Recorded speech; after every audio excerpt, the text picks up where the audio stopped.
Existem 3 indivíduos na Bíblia que nunca faleceram. Número 1, Elias.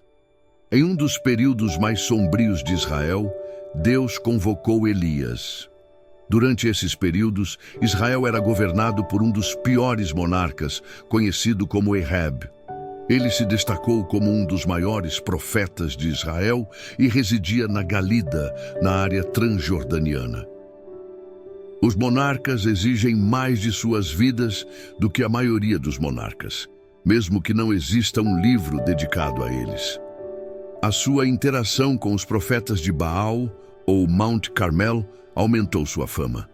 O monarca Ehab integrou o idealismo em um sistema que deveria ser guiado pela agenda divina, já que os israelitas eram considerados seus cidadãos.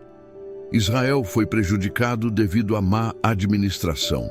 No entanto, Elias simbolizava um tipo distinto de domínio. Ele não possuía vínculos com a estabilidade política ou com a dinastia real. Ele possuía a capacidade de expressar a verdade ao poder global sem ser comprado ou corrompido. Elias era uma pessoa corajosa que falava a verdade, independentemente de quem estivesse no comando. Ele simbolizava um reino completamente distinto, com um propósito bastante distinto. Elisha parecia ter atingido o auge das aventuras da vida, um heroísmo quase além da fé, porém de coração humilde. No entanto, ele estava a ponto de expulsar todos. Apesar de nunca sabermos exatamente quando ou como Deus procedeu, fica evidente no contexto que ele comunicou a Eliseu sobre sua partida imprevista. Deus também a apresentou aos filhos dos profetas como Eliseu, o amigo antigo e o sucessor divino dos profetas, conforme veremos. Quando o Senhor se preparava para levar Elias ao céu em um vento, Elias e Eliseu estavam a caminho de Gilgal. Chegamos ao último dia de Elias em nosso planeta, quando ele será levado por um vento. Aqui, o hebreu também pode ser interpretado como um vento, num instante quente. Elias seria apanhado em algum movimento disperso, e nesse momento, ele deixaria esta terra rumo à presença de Deus. Agora, Deus não apenas informou a Elias que isso ocorreria, mas também lhe indicou o local onde isso ocorreria. Isso justifica a rapidez com que Elias se dirige para o Jordão. Ao ler a história, visualize a cena em sua evolução. E Eliseu disse a Elias: "Por favor, permaneça aqui, pois o Senhor me designou para Betel." Porém, Elias replicou: "Assim como o Senhor vive e como a sua alma vive, eu não vou te abandonar."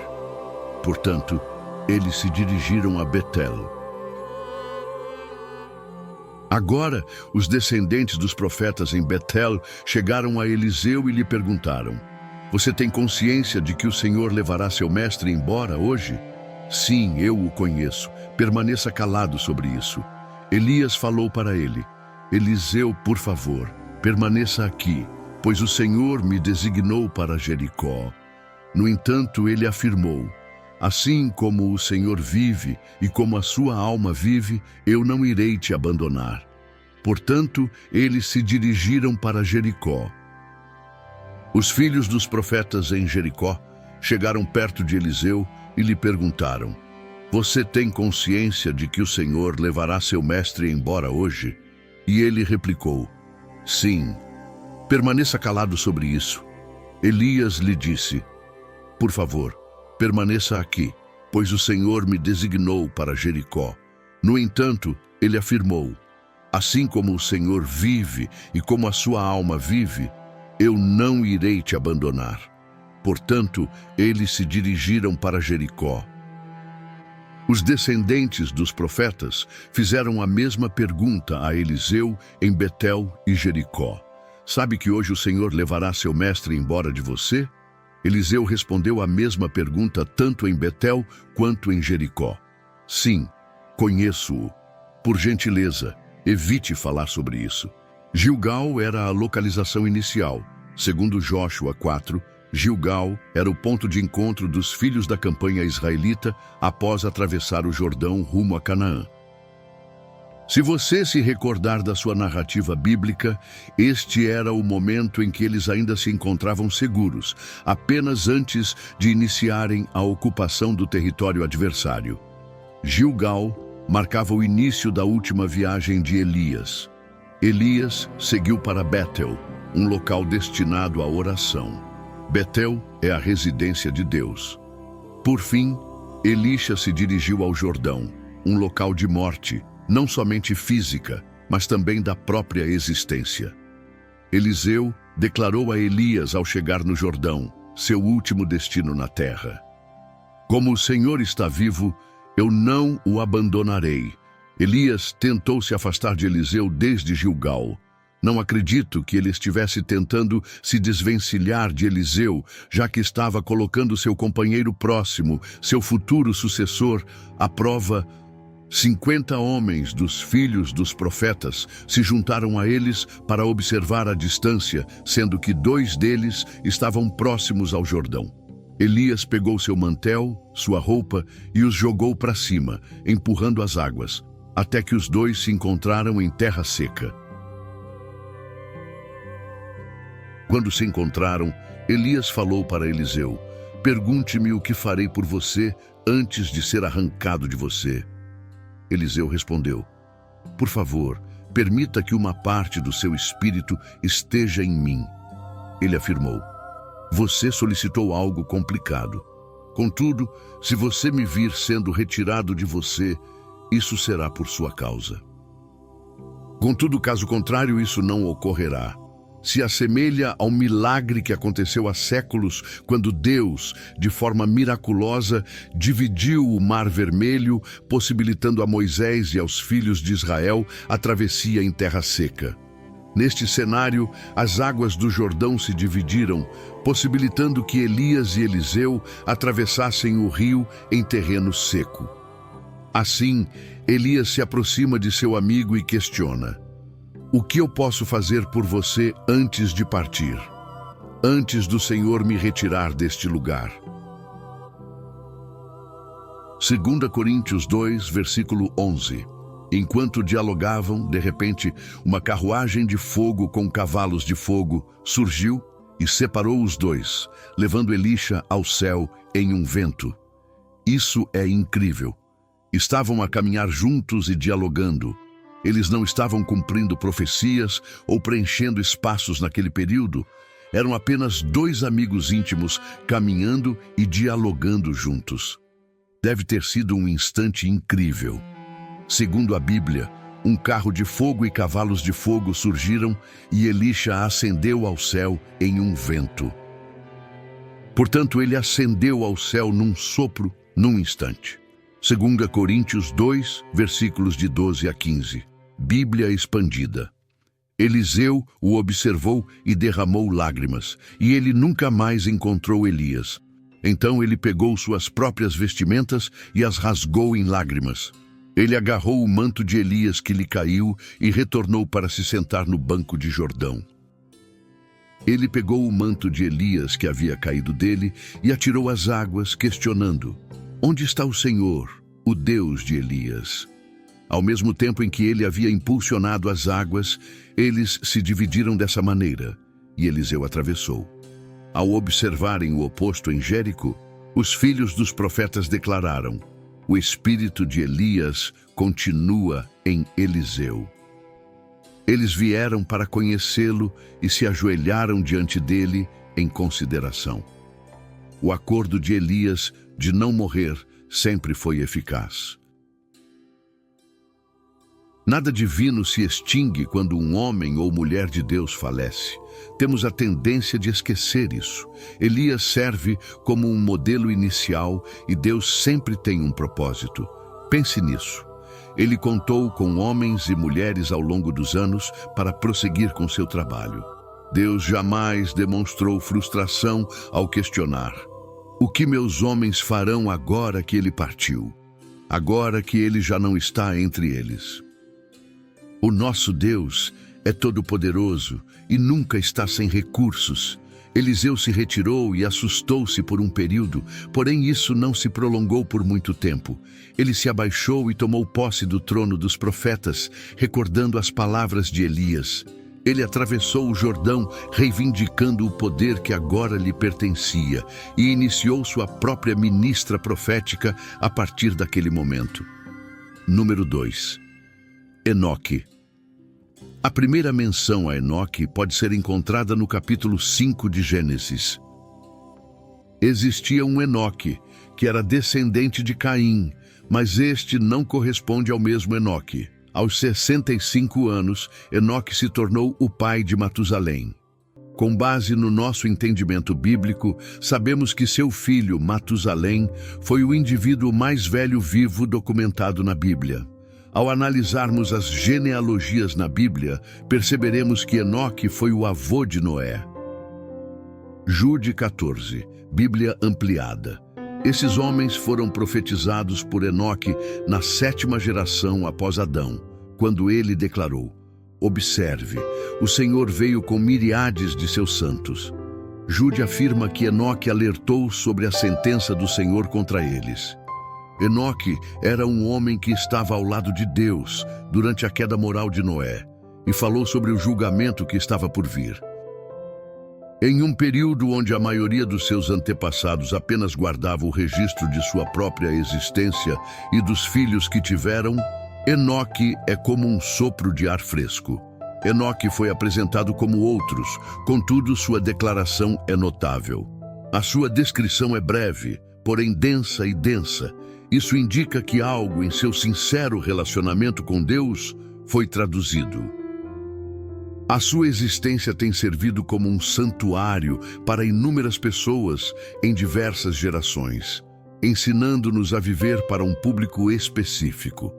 Ele nos instrui a buscar com fervor uma conexão profunda e companhia com Deus, conscientes de que, ao fazê-lo, experimentaremos Deus em uma nova perspectiva.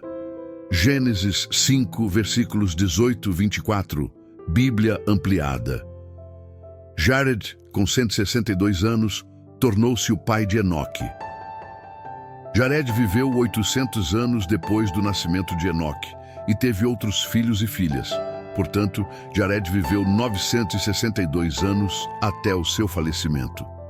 Com 65 anos, Enoque tornou-se o pai de Matusalém. 300 anos após o nascimento de Matusalém, Enoque manteve uma comunhão regular com Deus, e ele possuía outros filhos e filhas, portanto, cada dia de Enoque durou 365 anos. Em temor e reverência, Enoque caminhou ao lado de Deus e não foi localizado entre os homens, pois Deus o conduziu para sua casa. A história de Enoque foi a primeira rapto documentado registrado por Deus. Possivelmente a amizade era tão profunda que a presença de Deus apenas o tornou mais velho e o derrubou. O livro de Hebreus aborda os indivíduos que este mundo não merecia. Com a fé que o Deus lhe incutiu, Enoque foi aprisionado e conduzido ao céu para evitar a visão da morte. E ele não foi localizado porque Deus o levou, pois antes mesmo de ser levado para o céu, ele recebeu a confirmação, ainda na memória, de que havia caminhado com Deus e o persuadido. No entanto, sem fé, é inviável caminhar ao lado de Deus e convencê-lo, pois quem se aproxima de Deus precisa, obrigatoriamente, crer na existência de Deus e que Ele recompensa aqueles que o buscam de maneira diligente. É um grande reconhecimento saber que Deus sempre nos proverá o suficiente e abundante para o nosso crescimento e nos acompanhará de perto até que cresçamos de todas as formas miraculosas. Para que os olhos do Senhor se estendam por toda a terra, a fim de que Ele possa amparar aqueles cujo coração é inteiramente seu. Você tem agido de maneira estúpida nisso. Portanto, a partir de agora, enfrentará guerras. Portanto, enquanto o Pai derrama sua benevolência em nós para que cresçamos, o que Ele verdadeiramente espera de nós é uma resposta sincera e imprudente ao amor que Ele nos oferece. No entanto, uma hora está a caminho e já chegou, quando os autênticos oradores irão clamar ao Pai e ao Espírito do coração e da verdade, pois o Pai deseja que tais indivíduos sejam seus porta-vozes. Deus é o Espírito, a origem da vida, ainda inacessível à humanidade, e os que o invocam devem fazê-lo em espírito e verdade. João 4, versos 23 a 24. Deus está constantemente à procura de sementes leais e leais que dedicarão suas vidas inteiramente a Ele. Estes são os canais pelos quais Ele pode verdadeiramente usar e exibir sua glória. De acordo com a Bíblia, Enoque não dividiu com Adão e os demais o destino de seus descendentes. Ele não se foi. No Novo Testamento, Enoque é citado como um exemplo de ruptura. A intenção da tradução de Enoque é realçar a verdade da Bíblia, que afirma que existe uma última redenção para todos aqueles que depositam sua fé no Senhor. Apesar de a maioria dos fiéis passarem fisicamente, o exemplo de Enoque alimenta a esperança daqueles que, por fim, venceram a morte. Agora estamos entrando na profecia escrita. Esta é uma que ainda está em andamento, conforme indicado no texto. Apesar de muitos de nós, se não todos, não termos certeza do momento exato da volta de Jesus, experimentarmos os tormentos da morte, os cristãos nos últimos tempos experimentarão uma ruptura. Também é relevante destacar que em 1 Tessalonicenses 4, versos 13 e 18, tanto os cristãos que já faleceram quanto os que estão vivos participarão deste acontecimento em conjunto. 1 Tessalonicenses 4, versos 13 e 18, versão ampliada da Bíblia. Agora, não queremos que vocês sejam ignorantes, crentes, sobre aqueles que estão adormecidos em morte, para que não gritem por eles e outros percam a esperança além desta existência atual.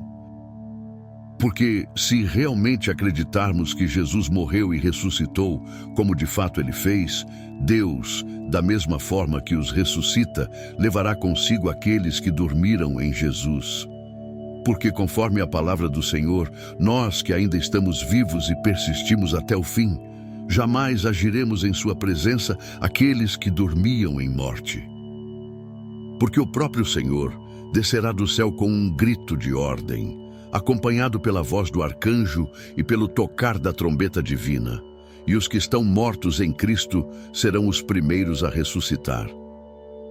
Portanto, nós, os que ainda vivemos e estamos na terra, seremos simultaneamente aprisionados, raptados, juntamente com os ressuscitados, nas nuvens, para nos encontrarmos com o Senhor no ar. E assim, permaneceremos para sempre com Ele. Assim, confortem-se, incentivem-se mutuamente com estas palavras referentes ao nosso encontro com os fiéis falecidos. Portanto, em qualquer circunstância, vivenciaremos a ruptura. Neste período, tal como Enoque, os cristãos estarão suspensos no ar. Portanto, um dos motivos para a tradução de Enoque é que ele antecipa uma geração inteira de fiéis que não experimentarão a morte.